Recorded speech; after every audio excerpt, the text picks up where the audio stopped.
નમસ્કાર વિદ્યાર્થી મિત્રો, તપોવન ગ્રુપ ઓફ સ્કૂલ સંચાલિત આપણી યુટ્યુબ ચેનલ તપોવન સાયન્સ એકેડમીમાં હું શિલ્પા મેમ આપ સર્વે વિદ્યાર્થીઓનું ફરીવાર હાર્દિક સ્વાગત કરું છું. વિદ્યાર્થી મિત્રો, લાસ્ટ ટાઈમ આપણો જે લેક્ચર 3 હતો દ્રાવણોવાળા લેશન માટે તે અધૂરો રહી ગયો હતો, જે આપણે કમ્પ્લીટ કરશું. બરાબર છે, ટોપિક એઝ ઇટ ઇઝ છે. દાખલા નંબર 9થી આપણું બાકી હતું, જે આપણે આગળ જોઈશું. બરાબર, ટોપિક જે છે એ ફરીવાર રિપીટ કરું છું. હેનરીના નિયમ પર આધારિત એમસીક્યુ છે. એમાં લાસ્ટ 9 નંબરનો એમસીક્યુ એટલે કે દાખલો જે છે આપણો બાકી હતો. ત્યાર પછી આપણે આ લેક્ચરમાં જોઈશું રાઉલ્ટનો નિયમ બાષ્પશીલ દ્રાવ્ય અને બાષ્પશીલ દ્રાવક માટે. હવે વિદ્યાર્થી મિત્રો, તમે સમજી શકો કે બાષ્પશીલ દ્રાવ્ય અને બાષ્પશીલ દ્રાવક માટે એટલે તમે બીજું એમ કહી શકો કે પ્રવાહી દ્રાવણ માટે.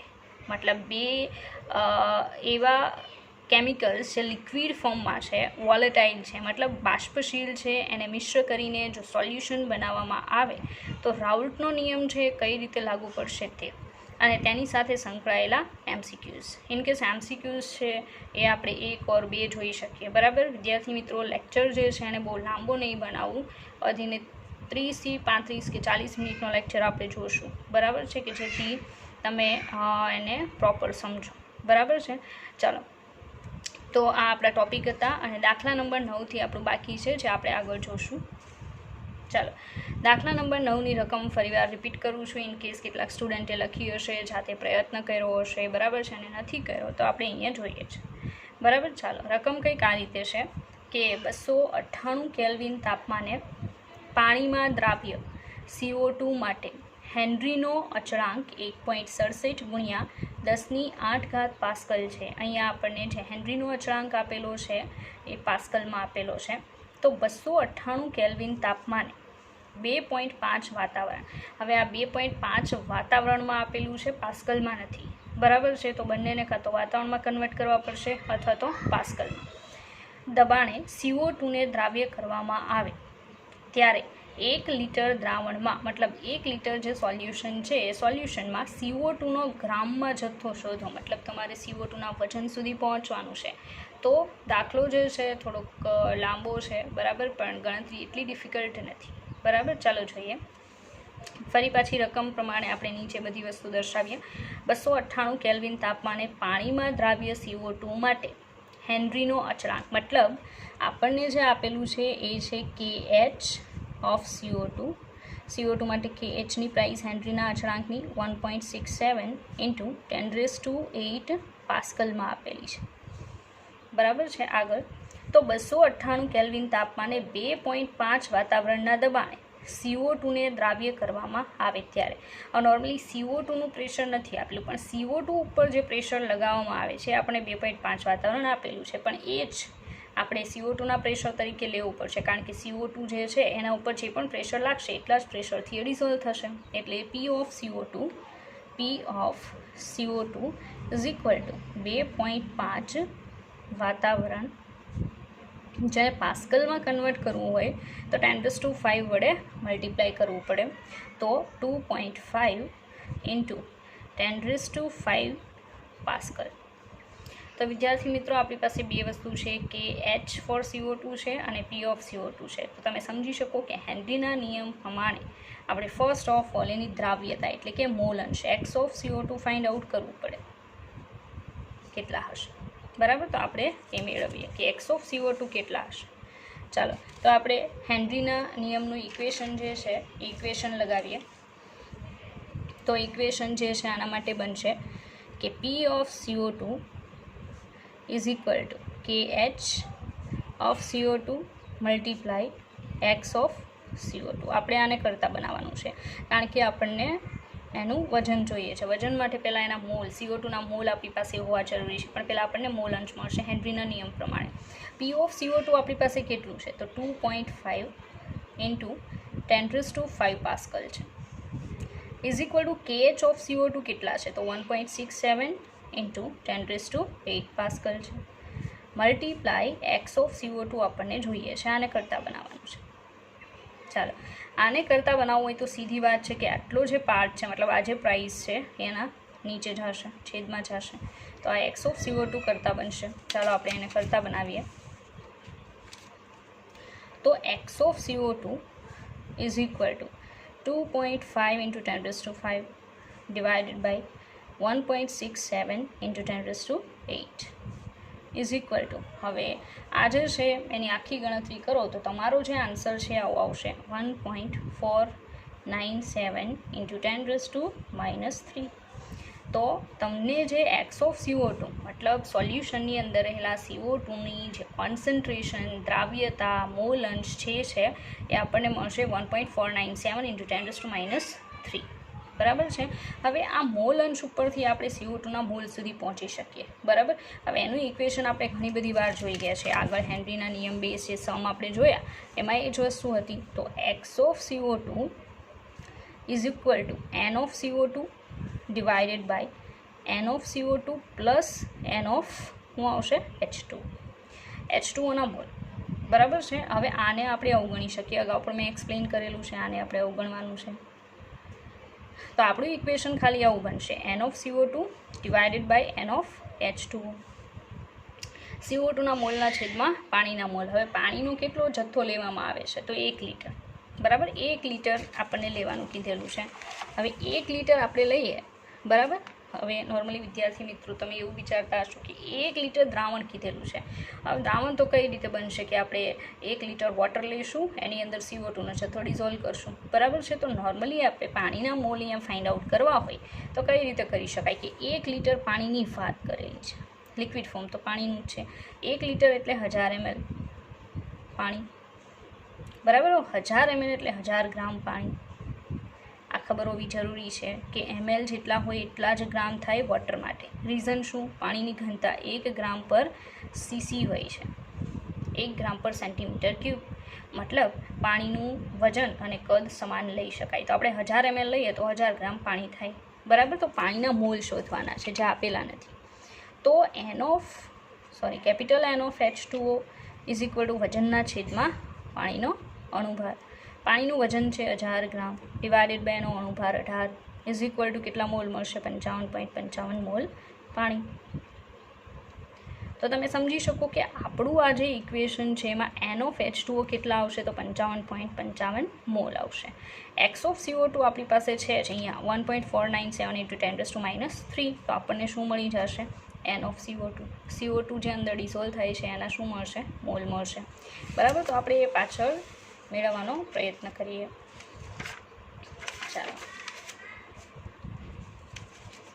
આગળ ગણતરીમાં ફરી પાછું ઇક્વેશન લખું છું કે X of CO2 is equal to N of CO2 divided by N of H2O. બરાબર. એક્સ ઓફ CO2 કેટલું હતું? 1.497 into 10 raised to -3 is equal to N of CO2 divided by 55.55. હવે સીધી વાત છે કે આ જે આખું મતલબ પ્રાઇસ છે આની સાથે મલ્ટિપ્લિકેશનમાં જશે. હવે એની સાથે મલ્ટિપ્લિકેશનમાં જાય તો આપણને N of CO2 is equal to કેટલા મળશે? તો 1.497 into 10 raised to -3 એને મલ્ટીપ્લાય 55.55 ઇઝ ઇક્વલ ટુ આપણી પાસે જે પ્રાઇઝ આવશે, બરાબર છે, એ પ્રાઇઝ આવશે 83.15 ગુણ્યા 10⁻³ ઘાત. 83.15 ગુણ્યા 10⁻³ ઘાત મોલ. બરાબર. 83.15 ગુણ્યા 10⁻³ ઘાત મોલ આપણને CO2ના મોલ મળશે. પણ આપણને તો 1000 ml સોલ્યુશનની અંદર CO2નું વજન માંગેલું છે. તો મોલ ઉપરથી વજન પર જઈ શકાય. મોલ બરાબર વજનના છેદમાં અણુભાર. તો આપણે મોલ મલ્ટીપ્લાય અણુભાર કરીએ તો આપણે વજન મળી જશે. બરાબર. તો 1 લીટર દ્રાવણમાં CO2નું વજન, જે દ્રાવ્ય થતો CO2 છે એનું વજન મેળવવું હોય તો n of CO2 is equal to weight of CO2 divided by molecular mass of CO2. CO2નું મોલેક્યુલર માસ બધાને ખબર હોય કેટલું? 44. બરાબર. 44 ગ્રામ પર મોલ. તો એન ઓફ CO2 છે એ આપણી પાસે છે 83.15 એને ગુણ્યા 10⁻³ ઇઝ ઇક્વલ ટુ ડબલ્યુ of CO2 divided by molecular mass છે 44. બરાબર. આ છે આની સાથે મલ્ટિપ્લિકેશનમાં જશે. ચાલો તો ફરી પાછું કહી દઉં કે એન ઓફ CO2 83.15 ગુણ્યા 10⁻³ ઘાત is equal to weight of CO2 divided by 44 આ 44 જે છે એની સાથે મલ્ટિપ્લિકેશનમાં જશે CO2નો અણુભાર, તો આપણને વેઇટ ઓફ CO2 કેટલું મળશે? વેઇટ ઓફ CO2 83.15 ગુણ્યા 10⁻³ મલ્ટીપ્લાય 44 ઇઝ ઇક્વલ ટુ આપણો જે આન્સર આવશે 3.65 ગ્રામ પ્રતિ લીટર. આટલો આન્સર જે છે એ આપણને જોવા મળશે. બરાબર, કેટલો આન્સર આવશે? નોર્મલી કેલ્ક્યુલેશન તમે જાતે કરી શકો. 83.15 ગુણ્યા 10⁻³ મલ્ટીપ્લાય 44, તો મલ્ટિપ્લિકેશનથી આન્સર આવશે 3.65 ગ્રામ પ્રતિ લીટર. 1 લીટરની અંદર CO2નો 3.65 ગ્રામ જેટલો જથ્થો ડિઝોલ્વ થયેલો થશે. બરાબર છે, આપણો ફાઇનલ આન્સર છે. ઇનકેસ કોઈ સ્ટુડન્ટે ટ્રાય કરી હોય લાસ્ટ ટાઈમ જે દાખલાની રકમ છે એ રકમથી મારે અટકાવવું પડ્યું હતું. બરાબર છે, વિડીયો છે ત્યાં અટકાવવો પડ્યો હતો. બરાબર છે, નહીં તો આગળ પણ વિડીયો આપણે કન્ટિન્યુ હતે. બરાબર છે, તો આ 3.65 ગ્રામ પર લીટર જે છે આપણો આન્સર રહેશે. છે ગણતરી કરી હોય કોઈ સ્ટુડન્ટે તો ટેલી કરી શકે કે આન્સર છે. રાઈટ, ચાલો ત્યાર પછી આગળ આપણે જોશું રાઉલ્ટનો નિયમ. વિદ્યાર્થી મિત્રો, નોર્મલી ગુજરાત બોર્ડમાં તમે રાઉલ્ટનો નિયમ સમજાશો. હવે કેટલા અંશે સમજાશો એનો મને કોઈ ખ્યાલ નથી. બરાબર છે, પણ અહીંયા જો તમારે બહુ પ્રોપર સમજવું હોય રાઉલ્ટના નિયમને, એના MCQ સોલ્વ કરવા હોય, બરાબર છે, તો થોડું વધારે ધ્યાન આપવું. બરાબર છે, ચાલો આપણે દરેક વસ્તુ જે રાઉલ્ટના નિયમની છે, રાઉલ્ટનો નિયમ છે એ નોર્મલી 2 વસ્તુ માટે આવે. ફર્સ્ટ આવશે બાષ્પશીલ દ્રાવ્ય અને બાષ્પશીલ દ્રાવક માટે. સેકન્ડ આવશે અબાષ્પશીલ દ્રાવ્ય અને બાષ્પશીલ દ્રાવક માટે. તો રાઉલ્ટનો નિયમ આ લેક્ચરમાં આપણે જે જોશું એ ફર્સ્ટ વન માટે, બાષ્પશીલ દ્રાવ્ય અને બાષ્પશીલ દ્રાવક માટે. મતલબ બંને જે ભેગા કરીએ છીએ એ નોર્મલી લિક્વિડ હશે, પ્રવાહી હશે, એમાંથી સોલ્યુશન બનતું હશે, અને બંને વોલેટાઇલ મતલબ બાષ્પશીલ હશે. બંને ફટાફટ ગેસીસ ફોર્મમાં કન્વર્ટ થતા હશે. બરાબર છે, તો એવું એક્ઝામ્પલ લઈને આપણે જોશું કે જેના બેઝ ઉપર તમે બહુ પ્રોપર સમજી શકો. એટલે મારું કહેવાનો નિયમ છે કે જ્યારે તમે આ રાઉલ્ટનો નિયમ સમજો છો, બરાબર છે, ત્યારે બહુ વધારે ધ્યાન આપવું તો તમે એક લાઇન છે એને સમજી શકશો. ઇનકેસ એવું બની શકે ફર્સ્ટ ટાઈમ જ્યારે તમે વિડીયો લેક્ચર સાંભળો છો, લખો છો, તેમ છતાંય કોઈ બાબત છે એ સમજમાં ના આવે, તો તમે જે લખાણ કરેલું છે એ સાથે રાખી અને બીજી વાર વિડીયો લેક્ચર સાંભળશો, બરાબર, તો ચોક્કસથી તમે એને પ્રોપર સમજી શકશો. બરાબર, ચાલો આગળ વધીએ. તો આપણે જોશું રાઉલ્ટનો નિયમ. ચાલો, તો રાઉલ્ટનો નિયમ તમારી સામે છે. બરાબર, તો પહેલાં તો આપણે જોઈએ જે પણ જ્યાંથી પણ તમને જેટલું જરૂરી છે બધી વસ્તુ. રાઉલ્ટનો નિયમ કોના માટે? મેં પહેલાં જ કીધું કે 2 બાબત માટે રાઉલ્ટનો નિયમ આવશે. એમાંથી આપણે ફર્સ્ટ માટે જોઈએ છે. ઓકે, રાઉલ્ટનો નિયમ બાષ્પશીલ દ્રાવ્ય અને બાષ્પશીલ દ્રાવક માટે, અથવા તો પ્રવાહી દ્રાવણ માટે રાઉલ્ટનો નિયમ. મતલબ દ્રાવ્ય પ્રવાહી છે અને દ્રાવક પણ શું છે? પ્રવાહી. ઇનકેસ તમે એવું પણ કહી શકો કે દ્રાવ્ય દ્રાવક જેવું કંઈ નથી, પણ તમે કોઈ 2 વોલેટાઇલ મતલબ બાષ્પશીલ લિક્વિડને ભેગા કરીને સોલ્યુશન બનાવેલું છે, એના માટે તમે રાઉલ્ટનો નિયમ જોવો છો. બરાબર છે, ચાલો તો બધાની પહેલાં રાઉલ્ટના નિયમને બહુ સારી રીતે સમજવા માટે બાષ્પ દબાણની ડેફિનેશન સમજવી જરૂરી છે. બરાબર છે, તો આપણે બાષ્પ દબાણની વ્યાખ્યા જોઈએ. તો વ્યાખ્યા કંઈક આ રીતે છે, વિથ એક્ઝામ્પલ આપણે જોઈશું. બરાબર, ચાલો. તો બાષ્પ દબાણ કોને કહી શકાય? હવે ઘણા સ્ટુડન્ટ છે કે સમજી ચૂક્યા છે રાઉલ્ટનો નિયમ, પણ તેમ છતાં એને સમજ ના પણ હોય કે બાષ્પ દબાણ શું છે. બરાબર છે, આપણે એ જ જોઈએ. કારણ કે આખા રાઉલ્ટના નિયમની અંદર આ વર્ડ જે છે બાષ્પ દબાણ મેક્સિમમ આવશે. બરાબર, ચાલો જોઈએ. અચળ તાપમાને, મતલબ તમે જોઈ શકો કે જ્યારે પણ આપણે કોઈ નિયમ કે એવું જોઈએ છે ત્યારે કોઈને કોઈ કન્ડિશન કોન્સ્ટન્ટ હોય છે. ખાસ કરીને ટેમ્પરેચર પહેલાં આવશે, તો બસ અહીંયા પણ એ જ વસ્તુ છે કે અચળ તાપમાને જ્યારે પ્રવાહી અને બાષ્પ સંતુલનમાં આવે ત્યારે પ્રવાહીની સપાટી પર બાષ્પ દ્વારા અસ્તિત્વ ધરાવતું દબાણ એટલે જે તે પ્રવાહીનું બાષ્પ દબાણ. ફરી પાછું રિપીટ કરું છું. બરાબર, અચળ તાપમાને મતલબ તમે જ્યારે બાષ્પ દબાણ ફાઇન્ડ આઉટ કરવા માટે માનો કે પ્રેક્ટિકલ પણ કરો છો, તો તમારે બાષ્પ દબાણ માપવા માટે કોઈ ચોક્કસ ટેમ્પરેચરને કોન્સ્ટન્ટ બનાવવું પડશે. બરાબર છે. તો અચળ તાપમાને જ્યારે પ્રવાહી અને બાષ્પ સંતુલનમાં આવે ત્યારે, મતલબ ઇન કેસ તમે એવું પણ વિચારી શકો કે એક પાત્ર છે, લાઈક એક્ઝામ્પલ જ આપી દો, બરાબર. ચાલો, બંધ પાત્ર છે. હવે આ કન્ડિશન પ્રોડ્યુસ કરવી હોય, બાષ્પ દબાણ છે એ માપવું હોય તો તમારે બંધ પાત્ર લેવું પડે, તો જ સંતુલન પ્રસ્થાપિત થઈ શકે. કારણ કે સંતુલનવાળા લેશનમાં તમે જોઈને આવ્યા છો કે સંતુલન ત્યારે જ પ્રસ્થાપિત થઈ શકે જ્યારે તમારું પાત્ર કેવું હોય, બંધ હોય, બરાબર છે. તો અહીંયા મેં એક બંધ પાત્ર લીધેલું છે. બંધ પાત્રની અંદર મેં લિક્વિડ વોટર મતલબ પાણી લીધેલું છે, જે લિક્વિડ ફોર્મમાં છે, લિક્વિડ મોલેક્યુલ્સ છે એના, બરાબર છે. હવે હું એને ઉષ્મા આપું છું, બરાબર છે. ઇનકેસ એવું બની શકે કે માનો કે હું એને 60 ડિગ્રી સેન્ટીગ્રેડ ટેમ્પરેચર સુધી ગરમ કરું છું, તો ધીરે ધીરે એના કેટલાક મોલેક્યુલ્સ છે ગેસીસ ફોર્મમાં કન્વર્ટ થશે. હવે જેવું એ 60 ડિગ્રી સેન્ટીગ્રેડે પહોંચે છે, બરાબર, એટલે ઉષ્મા આપવાનું બંધ કરી અને 60 ડિગ્રી સેન્ટીગ્રેડ ટેમ્પરેચર જે છે એને હું મેન્ટેન કરવાનો પ્રયત્ન કરું છું. મતલબમાં કે માનો કે 60 ડિગ્રી પછી હું ફ્લેમ છે એને હટાવી દઉં છું, અને જેવું ટેમ્પરેચર માનો કે થોડું લો થવા આવે પાછી ફ્લેમ લાવી દઈશ તો 60 ડિગ્રી આવી જશે. મતલબ 60થી વધવું પણ ના જોઈએ અને 60 ડિગ્રીથી ઘટવું પણ ન જોઈએ.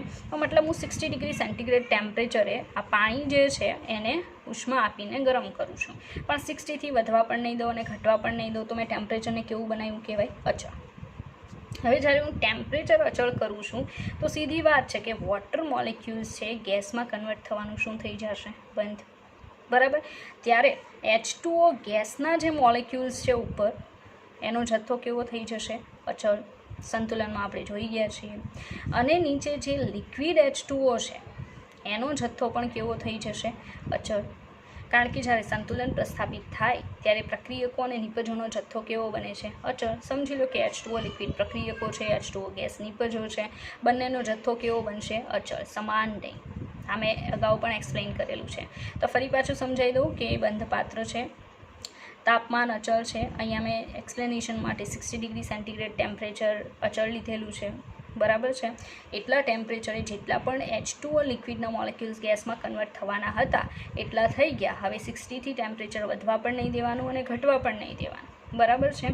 તો આ જે જથ્થો છે ગેસિયસ મોલેક્યુલ્સનો અચળ રહેશે, H2O લિક્વિડ મોલેક્યુલ્સનો જથ્થો અચળ રહેશે. બંને વચ્ચે સંતુલન પ્રસ્થાપિત થશે, બરાબર.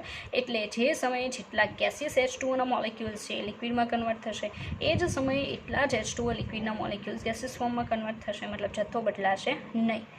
તો બાષ્પ દબાણ આમાં ક્યાં આવ્યું, બરાબર. બાષ્પ દબાણ કઈ રીતે આવશે, તો આ જે ઉપર H2O ગેસિયસ મોલેક્યુલ્સનો જે જથ્થો અચળ બનેલો છે એ આના પર પ્રેશર લગાવશે, બરાબર. તો આ ગેસિયસ મોલેક્યુલ્સનો જથ્થો જે વોટર મોલેક્યુલ્સ જે છે લિક્વિડ ફોર્મમાં એની સપાટી ઉપર જે પ્રેશર લગાવે છે એ પ્રેશરને કહેવામાં આવશે બાષ્પ દબાણ, બરાબર. તો બાષ્પ દબાણની ફરી પાછી ડેફિનેશન હવે કહું છું, જે તમે આના બેઝ ઉપર સમજી શકશો. અહીંયા બાજુમાં લખાણ કરેલું છે, પહેલાં કહી દઉં.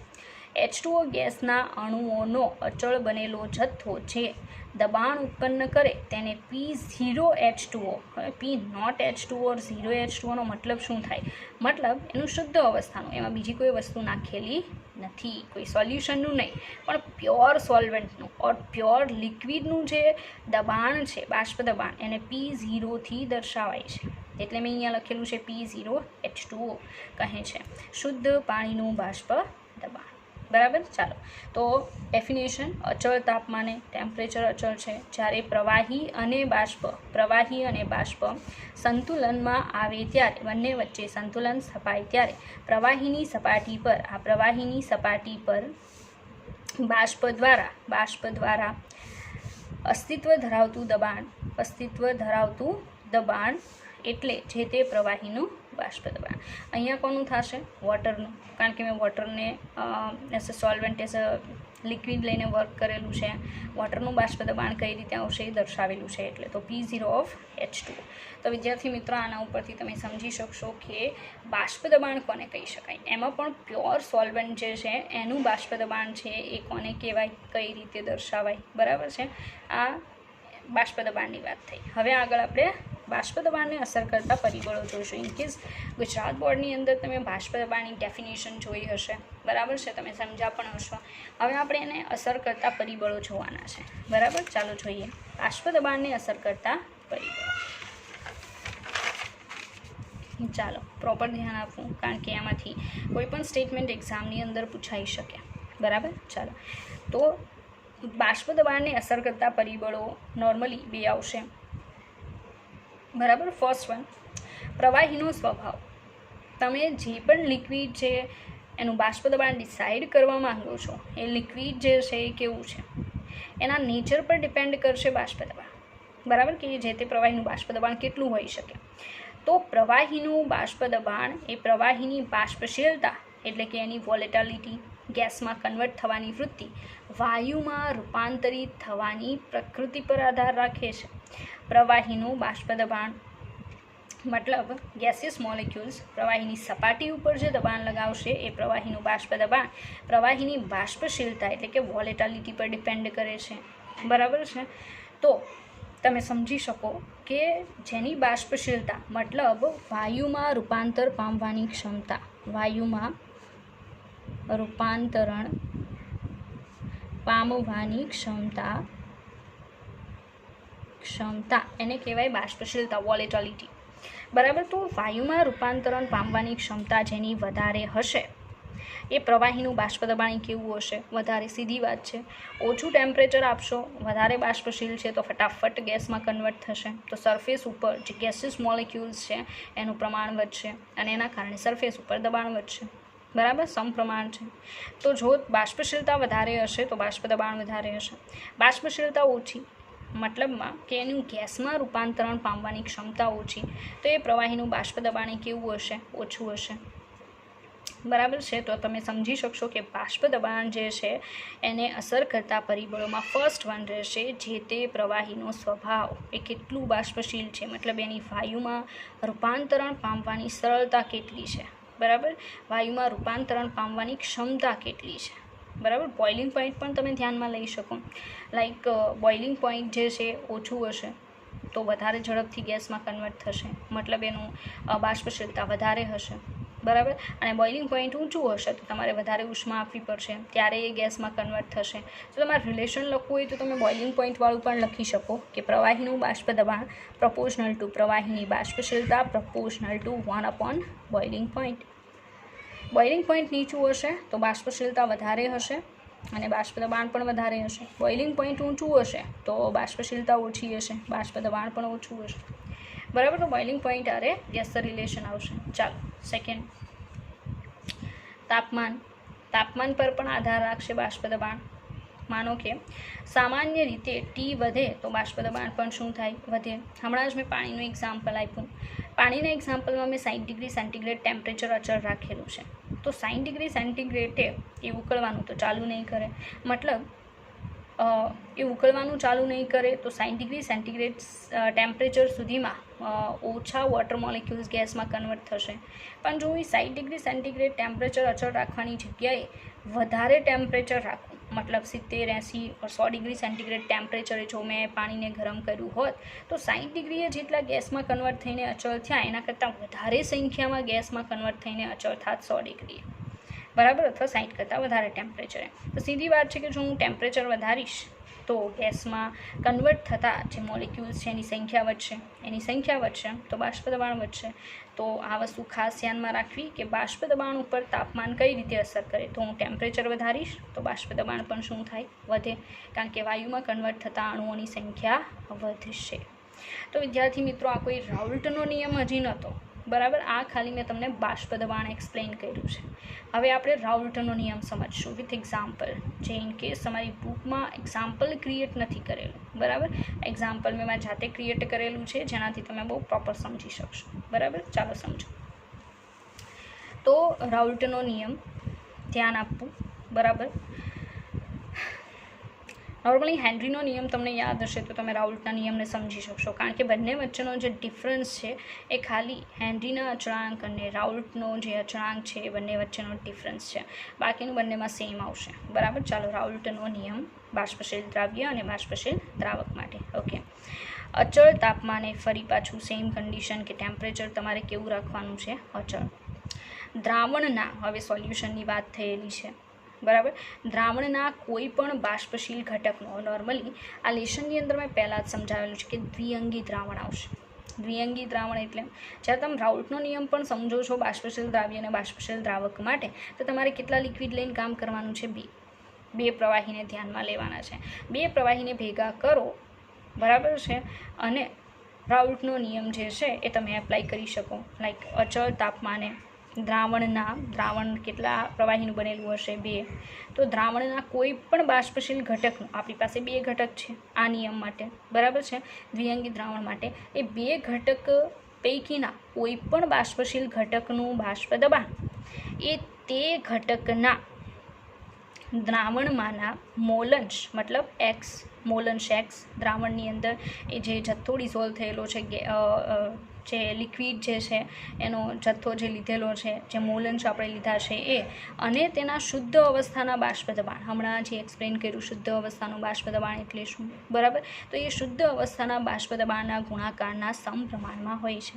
ફરી પાછું, અચળ તાપમાને દ્રાવણના કોઈ પણ બાષ્પશીલ ઘટકનું બાષ્પ દબાણ, બાષ્પશીલ ઘટકનું બાષ્પ દબાણ હેમાં લેવાનું, દ્રાવણમાં, તો એને P0 ના કહેવાય પણ ખાલી P કહેવાય. દ્રાવણમાં જો બાષ્પ દબાણ લ્યો તો P કહેવાય, શુદ્ધ અવસ્થાનું બાષ્પ દબાણ લેશો તો P0 કહેવાશે.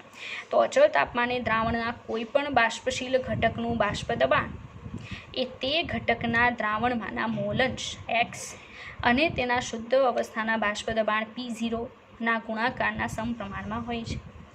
માનો કે હું કોઈ સોલ્યુશન બનાવું છું આ નિયમ માટે, તો 2 લિક્વિડ ભેગા કરીશ, બરાબર છે. તો એ 2 લિક્વિડ જે છે એમાંથી એક લિક્વિડ જે છે એને હું કેપિટલ A સંજ્ઞાથી દર્શાવીશ, એક ઘટકને, બરાબર છે, અને બીજું જે લિક્વિડ છે, બીજું જે પ્રવાહી છે એને હું કેપિટલ Bની સંજ્ઞાથી દર્શાવીશ. તો બંને બાષ્પશીલ છે, બંને પૈકી કોઈ પણ બાષ્પશીલ ઘટકનું A અથવા તો Bનું બાષ્પ દબાણ મારે દર્શાવવું હોય, P અથવા તો PB, તો એ કઈ રીતે દર્શાવી શકાય, બરાબર, જે અહીંયા આપણે જોઈ શકીએ છીએ. તો એનું એક્ઝામ્પલ છે, માનો કે મેં 2 પ્રવાહી, એક કેપિટલ A અને કેપિટલ Bને ભેગા કરીને એક બાષ્પશીલ દ્રાવ્ય અને બાષ્પશીલ દ્રાવકનું દ્રાવણ બનાવેલું છે. તો એમાંનું કોઈ ઘટક A લઈ લો, બરાબર છે. પ્રવાહી A જે છે એનું બાષ્પ દબાણ PA, તેમાં રહેલા તેના જે મોલંશ છે દ્રાવણમાંના X એના કેવા પ્રમાણમાં હશે, સમપ્રમાણમાં. હવે આ સમપ્રમાણતાનો અચળાંક મારે કાઢી નાખવો હોય, બરાબર છે, તો કોઈ સમપ્રમાણતાનો સિમ્બોલ કાઢી નાખવો હોય તો સપ્રમાણતા અચળાંક મૂકવો પડશે, જે અહીંયા કયો આવશે, જે તે પ્રવાહીનું શુદ્ધ અવસ્થાનું બાષ્પ દબાણ, કારણ કે તે ચોક્કસ તાપમાને કેવું હોય છે, અચળ, એટલે તમે અચળાંક તરીકે લઈ શકો. હું આ જ વાત કહેવા માગું છું કે હેનરીના નિયમમાં તમે સેમ વસ્તુ જુઓ છો, ફક્ત અહીંયા કે જ આવશે. અત્યારે રાઉલ્ટના નિયમમાં કેએચની જગ્યાએ જે તે પ્રવાહીનું શુદ્ધ અવસ્થાનું શું લીધેલું છે, બાષ્પ દબાણ, કારણ કે શુદ્ધ અવસ્થાનું બાષ્પ દબાણ ચોક્કસ તાપમાને કેવું હોય છે, અચળ હોય છે, એટલે અચળાંક તરીકે તમે લઈ શકો, જે રાઉલ્ટે લીધેલું છે. તો ફરી પાછું, મેં 2 પ્રવાહી ભેગા કરેલા હોય, એક કેપિટલ A અને કેપિટલ B, બરાબર. તો એ પૈકી માનો કે A છે એનું બાષ્પ દબાણ મારે દર્શાવવું હોય તો PA પ્રપોર્શનલ ટુ શું કરવું પડે, XA. માટે PA ઇઝ ઇક્વલ ટુ શું થશે, P0 ઇન્ટુ XA. P0 એ જે છે એનું એ ઘટક, એ પ્રવાહીનું શુદ્ધ અવસ્થાનું બાષ્પ દબાણ. તો આ જે મેં દર્શાવ્યું છે ચોક્કસથી હું પ્રવાહી B માટે પણ દર્શાવી શકું કે ઘટક B માટે P0B પ્રપોર્શનલ ટુ XB, માટે PB is equal two P0B into XB, બરાબર છે. ચાલો, તો હજી વધારે પ્રોપર સમજીએ એના માટે મેં કીધું એ પ્રમાણે જે એક્ઝામ્પલ ક્રિએટ કરેલું છે એને બરાબર સમજો, એટલે તમે આખું સમજી શકશો. ચાલો, તો એક્ઝામ્પલ કંઈક આ રીતે છે, બરાબર, આપણે એમ કે રીતે લઈએ. ચાલો, હવે એક્ઝામ્પલમાં મેં લીધેલું છે ઉદાહરણમાં પ્રવાહી 1 અને પ્રવાહી 2, હરખાઈ સમજવું. પ્રવાહી 1માં મેં બેન્ઝીન લીધેલું છે, જેને કેપિટલ A સંજ્ઞાથી દર્શાવું છું, અને પ્રવાહી 2માં મેં ટોલ્યુઇન લીધેલું છે, જેને હું કેપિટલ B સંજ્ઞાથી દર્શાવું છું. નોર્મલી વિદ્યાર્થી મિત્રો, ગુજરાત બોર્ડમાં તમે સમજી ગયા છો કે રાઉલ્ટનો નિયમ એક્ઝેક્ટલી કોણ ફોલો કરતું હશે, કોઈ પણ કોન્સન્ટ્રેશન અને કોઈ પણ તાપમાને, તો ફક્ત કયા દ્રાવણો ફોલો કરે, આદર્શ દ્રાવણ. તો મેં 2 પ્રવાહી લઈને જે પણ સોલ્યુશન બનાવેલું છે આદર્શ દ્રાવણ છે, બરાબર. તમે જોઈ ગયા હશો કે આદર્શ દ્રાવણ જે છે બરાબર છે એના સિવાય ધન વિચલન અને ઋણ વિચલનવાળા સોલ્યુશન પણ બને છે બરાબર છે. પણ જો રાઉલ્ટનો નિયમ સમજવો હોય તો આદર્શ દ્રાવણ લેવું જરૂરી છે, એટલે મેં આદર્શ દ્રાવણનું ઉદાહરણ લીધેલું છે. તો એક પ્રવાહી બેન્ઝીન છે, બીજું પ્રવાહી ટોલ્યુઇન છે. બેન્ઝીન માટે A સંજ્ઞા છે, ટોલ્યુઇન માટે B સંજ્ઞા છે બરાબર છે. રાઉલ્ટનો નિયમ ફક્ત આદર્શ દ્રાવણોને જ લાગુ પડે છે બરાબર. બીજા સોલ્યુશનને જો તમે રાઉલ્ટનો નિયમ લગાવશો બરાબર અને આદર્શ દ્રાવણ નહીં હોય તો કાં તો ધન વિચલન દર્શાવશે રાઉલ્ટના નિયમથી અથવા તો ઋણ વિચલન દર્શાવશે બરાબર છે. આપણે આગળ જોશું. ચાલો, બેન્ઝીનનું શુદ્ધ અવસ્થાનું બાષ્પ દબાણ શું લખાય? P0A, કારણ કે એની સંજ્ઞા મેં એ લીધેલી છે તો એનું શુદ્ધ અવસ્થાનું બાષ્પ દબાણ ઉપર 0 લખવું પડે બરાબર. 0નો મતલબ અંદર બીજી કોઈ વસ્તુ એડ કરેલી નથી ત્યારનું તેનું દબાણ જે છે એ શુદ્ધ અવસ્થાનું. તેના દ્રાવણમાંના મોલન્સ કેટલા આવશે? XA. તો બેન્ઝીનનું આંશિક બાષ્પ દબાણ લખી શકો અથવા ખાલી બાષ્પ દબાણ લખી શકો, જેને આપણે PA થી દર્શાવીએ. તો PA શું લખાય? P0A X. એ જ રીતે આપણું જે બીજું સોલ્યુશન છે બીજું જે પ્રવાહી છે ટોલ્યુઇન, એ ટોલ્યુઇનનું શુદ્ધ અવસ્થાનું બાષ્પ દબાણ P0B, કારણ કે એની સંજ્ઞા મેં B લીધેલી છે બરાબર. તેના દ્રાવણમાંના મોલન્સ XB થી દર્શાવાશે. તો ટોલ્યુઇનનું આંશિક બાષ્પ દબાણ PB P0B XB. હવે તમે સમજી શકશો કે રાઉલ્ટનો નિયમ આપણે બંને માટે દર્શાવ્યો છે અલગ અલગ બરાબર છે. તો આ તમે રાઉલ્ટનો નિયમ જોવો છો બંને પ્રવાહીઓ માટે, જે મેં ઉપર પણ એક્સપ્લેન કરેલું છે બરાબર છે. અત્યારે પ્રોપર 2 એક્ઝામ્પલ લઈને એક્સપ્લેન કરેલું છે. ચાલો હવે સમજીએ આગળ. ચાલો વિદ્યાર્થી મિત્રો, અહીંયા સુધી તો તમે સમજી ચૂક્યા હશો. હજી પણ આગળ ઘણું બધું સમજવાનું છે, તો યોગ્ય ધ્યાન આપવું બરાબર, જેથી તમે એને વધારે સારી રીતે સમજી શકો. ચાલો, એક આદર્શ દ્રાવણ માટે અત્યારે મેં એક્ઝામ્પલ પણ ક્રિએટ કર્યું ને, તો આદર્શ દ્રાવણ લઈને ક્રિએટ કરેલું છે, કારણ કે રાઉલ્ટનો નિયમ કોને લાગુ પડે? આદર્શ દ્રાવણને. તો એક આદર્શ દ્રાવણ માટે કુલ દબાણ, હવે મેં 2 પ્રવાહીને ભેગા કર્યા છે, તો સપાટી ઉપર જે ટોટલ પ્રેશર લાગે છે એને કુલ દબાણ કહેવાય બરાબર. એ કુલ દબાણ બધા જ ઘટકોના આંશિક દબાણના સરવાળા બરાબર હોય છે. સીધી વાત છે, આ તમે સમજી શકો કે એક આદર્શ દ્રાવણ માટે કુલ દબાણ બધા જ ઘટકોના આંશિક દબાણના સરવાળા બરાબર હોય છે. તો P સોલ્યુશન ઓર P ટોટલ બંને લખી શકો. દ્રાવણનું કુલ દબાણ ઓર દ્રાવણનું કુલ દબાણ બંને સેમ જ છે, સંજ્ઞા ખાલી અલગ છે. તો ઉપર આપણે દર્શાવીએ કે બેન્ઝીનનું બાષ્પ દબાણ વત્તા ટોલ્યુઇનનું બાષ્પ દબાણ, એટલે આપણે જે આદર્શ સોલ્યુશન બનાવેલું છે બરાબર છે, એ સોલ્યુશનનું શું આવશે? P ટોટલ આવશે બરાબર. ચાલો, તો હવે હું બેન્ઝીન માટે PA લખી શકું, પ્લસ શું લખી શકું? ટોલ્યુઇન માટે PB. બંનેનો સરવાળો કરો તો દ્રાવણનું શું મળી જશે? કુલ દબાણ. હવે PAની જગ્યાએ શું લખી શકું? P0A XA, અને PBની જગ્યાએ પ્લસ કરીને લખી શકું P0B XB. હવે વિદ્યાર્થી મિત્રો, આ XA અને XB જે છે મોલન્સ છે, અને મોલન્સનો સરવાળો હંમેશા કેટલો હોય? 1. તો XA પ્લસ XB કેટલા થશે? 1 બરાબર. જ્યાં હું XA ને કરતાં બનાવું છું તો આ XB પહેલી સાઈડ જાય માઇનસ થશે, તો 1 માઇનસ શું લખાશે? XB આવું મળશે. તો જે જગ્યાએ મને આ ઇક્વેશનની અંદર આ સેકન્ડ સ્ટેપમાં XA દેખાય છે ત્યાં હું લખી દઈશ 1 માઇનસ XB. તો P0A 1 XB plus P0B XB બરાબર. આગળ P0A માઇનસ આ P0A છે અંદર મલ્ટીપ્લાય કરું તો 1 મલ્ટીપ્લાય P0A, તો P0A થશે, વચ્ચે માઇનસ આવશે. P0A XB જે અહીંયા દર્શાવેલું છે, પ્લસ પાછળ જે છે P0B XB. હવે આ જે પાછળનું સ્ટેપ છે, મતલબ જે પણ આપણી પાસે અહીંયા ઇક્વેશનની અંદર આપેલા જે પદો છે એને ઉલટાવી દો. P0B XB ને આગળ લઈ લો બરાબર છે, તો પ્લસ થશે, અને P0A XB ને પાછળ લઈ લો બરાબર છે. તો વચ્ચેની જે નિશાની જે છે એટલે એઝ ઇટ ઇઝ મતલબ આને ઉલટાવવાની પ્રોસેસ કરીશ તો આપણું ફાઇનલ ઇક્વેશન આવું આવશે, અને ઉલટાવતી નથી તો આપણું આ આવશે બરાબર છે. તો ઉલટાવ્યા વગર પહેલાં શું થશે? એઝ ઇટ ઇઝ જે પણ છે એમાંથી અહીંયાથી XB ને કોમન કાઢી લો, તો P0A માઇનસ XBને કોમન કાઢીશ, બરાબર છે. તો અહીંયા શું આવશે? તો P0A માઇનસ શું આવશે? P0B. આવું તમે સમજી શકો, ગુજરાત બોર્ડમાં તમારે આવે છે. અથવા મેં તમને કીધું એ પ્રમાણે આ બંનેને ઉલટાવી દઉં છું તો મારું જે ઇક્વેશન બને છે આવું આવશે કે P total is equal two as it is P0A, પણ અહીંયા જે નિશાની માઇનસની હતી એની જગ્યાએ શું આવશે? Plus. XB as it is common જે કાઢેલું છે, પણ અહીંયા P0A માઇનસ P0Bની જગ્યાએ શું થશે? P0B minus P0A. બરાબર છે. તો આ ઇક્વેશન પણ તમે ધ્યાનમાં લઈ શકો. વચ્ચે પ્લસની નિશાની લેશો તો પાછળનું આ જે છે એ ફરી જશે, માઇનસની નિશાની લેશો તો ઉલટાઈ જશે. બરાબર છે. તો આપણું ફાઇનલ ઇક્વેશન છે કે P ટોટલ દ્વિઅંગી દ્રાવણ માટે કે વધારે અંગી દ્રાવણ માટે જો P ટોટલ લખવું હોય તો શું લખી શકાય? બરાબર છે. આના માટે જ કહી દો, PA plus PB plus PC plus dot dot dot plus PN સુધી લખી શકો આમાં. બરાબર છે. પણ આપણે તો દ્વિઅંગી દ્રાવણ છે એટલે આપણે PA પ્લસ શું લખવું જોઈએ? PB. અને એના માટે આપણું ફાઇનલ ઇક્વેશન આ આવે છે. બરાબર છે. ચાલો, હવે આ જે ઇક્વેશન તમે જુઓ છો ફાઇનલ ઇક્વેશન, બરાબર છે, એ ફાઇનલ ઇક્વેશન ઉપરથી ગ્રાફ ને એવું આપણે સમજવાનું છે.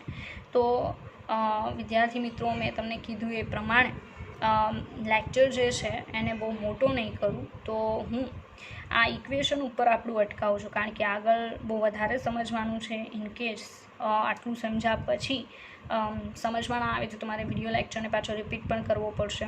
તો આજે આપણું ઇક્વેશન આવ્યું છે એને આપણે y is equal two C plus MX સાથે સરખાવી અને ગ્રાફ કઈ રીતે મળશે એના ઉપર ફોકસ કરવાનું છે, જે આપણે નેક્સ્ટ લેક્ચરમાં જોઈશું. તો આપણો આ જે લેક્ચર છે એને આપણે આ ઇક્વેશન ઉપર ફિનિશ કરીએ છીએ. અને હું આશા રાખીશ કે રાઉલ્ટના નિયમને તમે અહીંયા સુધી સમજવાનો પહેલાં તો પ્રયત્ન કરશો, તો તમને આગળની વસ્તુ જે છે એ પ્રોપર સમજાશે. કારણ કે થોડી ડિફિકલ્ટ છે સમજવામાં. ગ્રાફ ઘણાને લાગતું હશે કે અમે સમજી ગયા છીએ, બરાબર છે, પણ એટલો પ્રોપર તમે નહીં સમજાવો જે આપણે અત્યારે સમજવાના છીએ. બરાબર છે. તો અહીંયા આપણું જે ઇક્વેશન છે ત્યાંથી આપણે નેક્સ્ટ ટાઈમ આગળ ચાલુ કરીશું. બરાબર છે. ચાલો, તો આ જે છે એના ઉપર પ્રોપર ધ્યાન આપી લખાણ કરવું પ્લસ એને સમજવાનો પ્રયત્ન કરવો. મળીએ નેક્સ્ટ લેક્ચરમાં. બરાબર.